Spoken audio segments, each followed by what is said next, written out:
točno tako, kot smo tekmo pričakovali, težko, taktično z obeh straneh.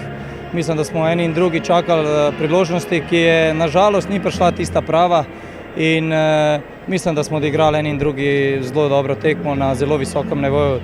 Če že ni bila tako dosti gledljiva, je bila bolj na nekem taktičnem nivoju. Tako, kot sem rekel, ni prišla priložnost z naše strani, da bi zadeli. Mislim, da je na koncu realno in z njihove in z naše strani 0-0. Kaj je zmanjkalo, da ni prišlo do te priložnosti, katero omenjate, da nismo uspeli, da je Olimpija tekme ni uspela dobiti? Pa to je tisto, kar sem rekel. Eni in drugi znamo zelo dobro igrati, zelo dobro smo taktično bili pripravljeni.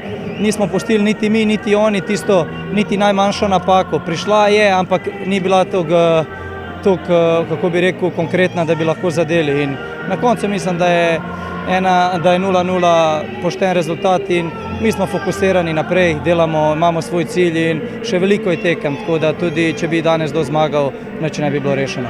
Konec koncev, reprezentančni premor, Olimpija še vedno prva. Pa dobro, mi se s tem ne obremenjujemo, lepo je, da smo prvi, ampak mislim, da to še, tako kot sem rekel, do konca je še veliko tekem. Najbolj pomembno je, da se mi vsi zavedamo, kaj nas čaka, da delamo točno to, kar trener od nas zahteva.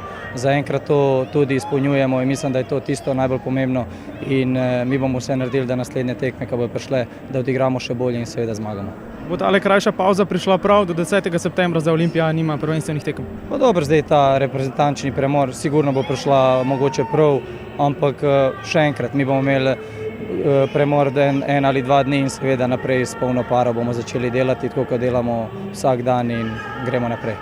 Branko, hvala lepa, srečno. Hvala tudi.